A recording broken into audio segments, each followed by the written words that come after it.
Welcome back to the Injury Prone Fantasy Football Podcast. I'm your host, Dr. Edwin Porras, Doctor of Physical Therapy, Medical Analyst, fantasypoints.com. Gracias por tus oídos. I am here today to recap all of the Week 12. My goodness, Week 12 injuries. We're already in Week 12. Quite a few to get into today, so we'll jump right to it. Make sure you're following me on Twitter or X at FBInjuryDoc. Make sure you are in the Patreon to get these updates and real-time actionable information, including Dynasty stuff now that the season's starting to wind down. Over at patreon.com/injuryprone. So we have something that I do want to address, and that's Cooper Kupp. I know that I specifically called Cooper Kupp. He had a small chance of recurrence, and you should start him in every league. And I don't take that back. A lot of times we can be wrong, and maybe there's a process that just wasn't really what we wanted it to be, and maybe there was some slight flaws in the process itself.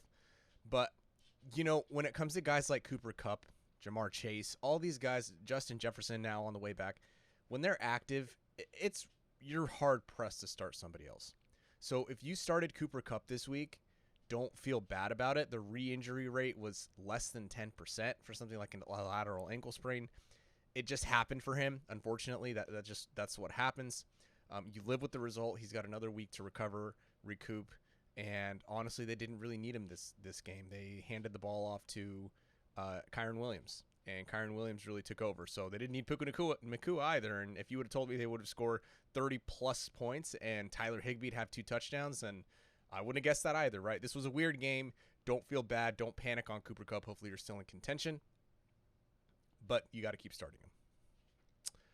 So let's start with another wide receiver, though, and that is, of course, Mr. Chris Olave. Chris Olave had a concussion last year, so things aren't looking great for Olave. Now, this is his second concussion in 2 years, and I do want to emphasize every human's different. Every brain injury is completely different. Every situation is totally different, and so it becomes difficult when you start comparing these situations, especially when it comes to concussions. But it is worth noting at least the data so we can get a high overview of what we could potentially expect. So of fantasy-relevant wide receivers who sustained a concussion in 22 and then again this season, all of those wide receivers, they've missed at least one game. To make matters worse, only 16% of wide receivers who sustained a concussion missed 0 games, right? So that's essentially telling you less than 16%, less than 1 out of 5, right? So the bright side when you look at this is that Devontae Adams and Chris Godwin are 2 of those 3 receivers who were able to come back and miss no time. So that could be pure coincidence, or really it probably has to do with the profile of their team. So I think given Chris Olave's profile and everything that his team and injuries have going on around him, there's probably a slight chance he goes, but I would not bank on it. So just prepare to be without Chris Olave.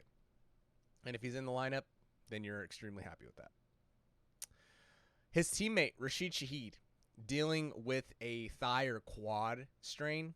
And we know reports coming out of New Orleans already say that he will not be available for Week 13. So just plan to be without him. So from 18 to 22, there were 27 wide receivers who had a thigh or quad injury. And in that sample, only 26% missed at least 1 game. And only 15% missed 2 games or more. So basically what we're saying now is Chris Olave falls into that 26% bucket. But only 15% of that entire sample missed 2 or more games. So as of now, even though we don't know necessarily the severity, you can probably plan to have Rasheed Shaheed back in your lineup again in Week 14 if you need him. That's obviously for deeper league considerations. But you're not going to be with Rasheed Shaheed this week. It really was a week for concussions. We have another wide receiver here, Demario Douglas, who he himself said in an interview post-game that he does not have a concussion. So it's kind of a gray area of are they in concussion protocol, are they not? I would just make sure that he doesn't. I would watch reports to make sure he doesn't have additional symptoms this week and make sure that he's at practice. This has been a really, really weird year with concussions, especially with rookies. You already saw Jonathan Mingo. He cleared protocol and practiced in full for a full week, and he didn't come back. So that is something to consider.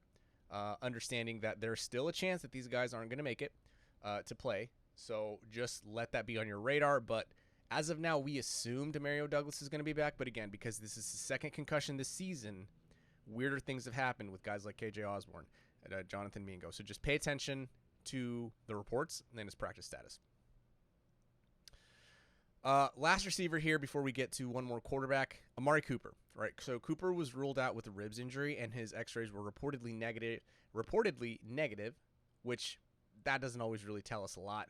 If we're going to rule out cartilage fractures, typically, unless it's a pretty big fracture, you need to have a CT scan on board to really be able to see that. Generally speaking, big broad picture, wide receivers who have this injury, they miss about 0.7 games per injury on average, right? So if you break it down a little further, 66% of these receivers miss 0 games and 18% miss 1 game. So the best case scenario here is that he just plays through the injury the way DK Metcalf has been doing. At worst, which again, we don't have confirmation of this, we don't know if this is necessarily the case. At worst, this is like a 2021 A.J. Brown situation where A.J. Brown actually went on IR with this very injury for 3 weeks, and then they had the bye week, so he was out 4 total weeks. I don't necessarily foresee that happening. I think the middle ground scenario here is Amari Cooper, since he's a freaking trooper. He plays through this injury, but he is going to be limited. DTR, Dorian Thompson-Robinson, man, concussion. Ruled out with a concussion. This is kind of, is he going to be back? Is he not? Your guess is as good as mine. There isn't really a trend for what the league is doing with quarterback concussions this year. Derek Carr, he had 2 weeks to come back from his concussion, and he did. Jaron Hall obviously wasn't going to be the starter, but we don't know how long it would have taken him to clear protocol. Jimmy Garoppolo missed 1 game, and then, of course, Brock Purdy came back in 6 days. So there's no real rhyme or reason for how they're handling these injuries. I will say I think that at times teams are influenced by the league to sort of lean one direction or the other. But as of right now, honestly, your guess is as good as mine for DTR. Obviously already downgrading all of those other skill pieces around. If you have any questions, make sure to hit me up on Twitter at FBInjuryDoc. If you have additional questions, make sure you drop them. Tag me in there. We can talk about it, chat about it. Make sure you're joining the Patreon, patreon.com/injuryprone. Good luck.